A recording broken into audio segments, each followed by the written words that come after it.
क्या आपको पता है कि मुंबई में साल 2006 में जो ट्रेनों में सीरियल बॉम्ब ब्लास्ट हुए थे, ये बॉम्ब ब्लास्ट किसी आतंकवादी संगठन ने नहीं किए थे। ये अपने आप कुकर बम जो थे वो अलग अलग कंपार्टमेंट पे आते हैं, वहां पर अपने आप फिट हो जाते हैं और अचानक से ब्लास्ट हो जाते हैं। 209 लोगों की मौत होती है, हजारों लोग घायल होते हैं। कितने लोग ही आज समझ सकते हैं उनके घरों की क्या हालत होगी। लेकिन हमारे देश के कोर्ट ने इन सभी 12 आरोपियों को बरी कर दिया है जो इस बॉम्ब ब्लास्ट में गिरफ्तार किए गए थे, जिनके ऊपर केस चल रहा था, जिसमें से साल 2015 में 5 लोगों को फांसी की सजा और 7 लोगों को उम्र कैद की सजा सुनाई गई थी। मैं गलत बोल रहा हूं, लोगों नहीं, आतंकवादियों को।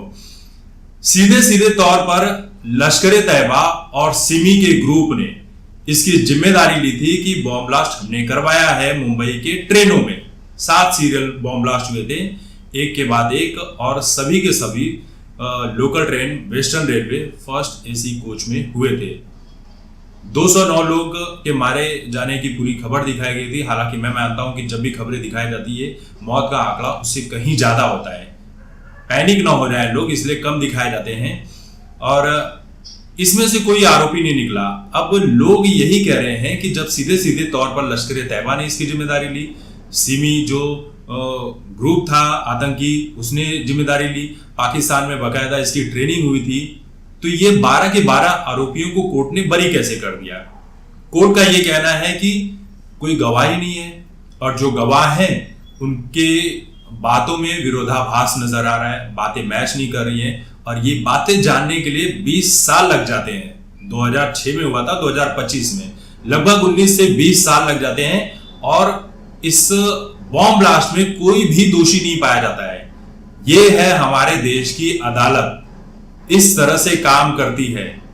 हमारे देश के वकील हैं ये, कि जो सही ढंग से केस नहीं लड़ पाते हैं। अभी एक ट्रैफिक हवलदार आपको पकड़ लेना तो आपके ऊपर लाइसेंस नहीं है, गाड़ी स्पीड से चला रहे थे, ये नहीं है, आपने ट्रैफिक रूल तोड़ा, दुनिया भर के करके आपको 8-10 हजार का चालान तो काट ही देगी। जबकि हमारे देश की सड़कों का हाल क्या है, उस खड्डे को बचाते बचाते कितने लोग शहीद हो जाते हैं। ये हमारे देश का हाल है कि एक ट्रैफिक हवलदार भी अगर आपको पकड़ेगा तो 8,000-10,000 का चालान काट देगा, और नहीं काटेगा तो 1,000 रुपए तो कहीं नहीं गए। वो 100 देकर छूटने वाला काम तो अभी भी चलता है, लेकिन बहुत कम हो गया है। लेकिन आप सोचिए, इतना बड़ा बॉम्ब ब्लास्ट हो रहा है लोकल ट्रेन में, वो भी मुंबई जैसे शहर में, कुकर में बॉम्ब ब्लास्ट लगते हैं।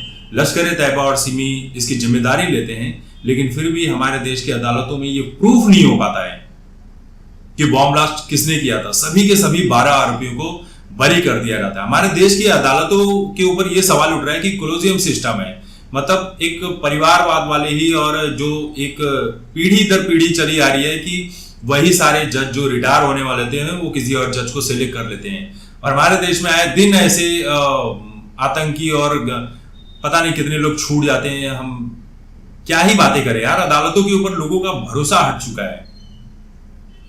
जितने सारे आप देखेंगे कि अभी ये इस देश की पत्नियां एलिमनी के नाम पे या फिर अपने पतियों का मर्डर कर दे रही हैं।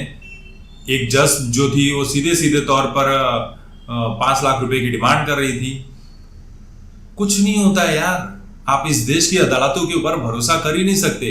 इस देश के पुलिस वालों के ऊपर आप भरोसा नहीं कर सकते, न्याय प्रणाली के ऊपर भरोसा नहीं कर सकते हैं।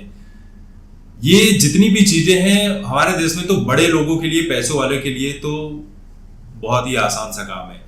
बड़े से बड़ा गुनाह कर लीजिए, आप ड्रग्स ले लीजिए, चरस ले लीजिए, पाकिस्तान से रिश्ते रख लीजिए, या फिर आतंकवादियों के साथ जाकर फोटो खिंचवा लीजिए, उनके साथ बिजनेस कर लीजिए। हम बॉलीवुड में देख रहे हैं ना, ये सारी चीजें हो रही है। आधे से ज्यादा बॉलीवुड किन लोगों से जुड़ा हुआ है ये बताने की, समझाने की जरूरत नहीं है, लेकिन सब छूट जाते हैं। और यहां पर एक ट्रैफिक सिग्नल का रूल आप तोड़ दीजिए या रूल फॉलो करके भी चलिए तो भी ट्रैफिक हवलदार आपको तब तक नहीं छोड़ेगा। अब ट्रैफिक हवलदार तो हफ्ता वसूली गैंग बन चुके हैं। ऐसी ऐसी जगहों पर छुप कर खड़े रहते हैं ना, जैसे चोर भी छुप कर नहीं खड़े होते हैं। छुप कर खड़े रहेंगे, अचानक से आएंगे, आपको पकड़ेंगे और चालान काट लेंगे।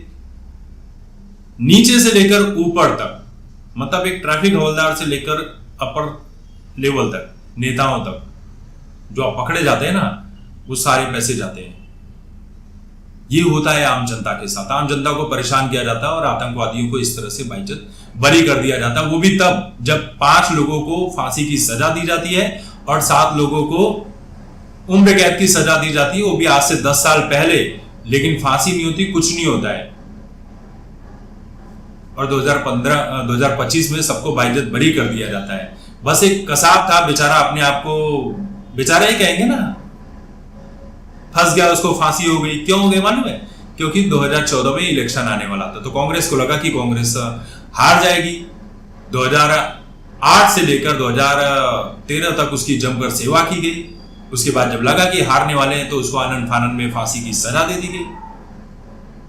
हमारे देश के न्याय प्रणाली के ऊपर कर लीजिए या नेताओं के ऊपर कर लीजिए, इनके ऊपर आप कुछ भरोसा कर ही नहीं सकते। ये चीजें होती है, कभी हमारे यहाँ पर धर्म के नाम पर, कभी जाति के नाम पर, कभी भाषा के नाम पर आम जनता को एक दूसरे से लड़ाया जाता है, मारा जाता है, काटा जाता है, पीटा जाता है।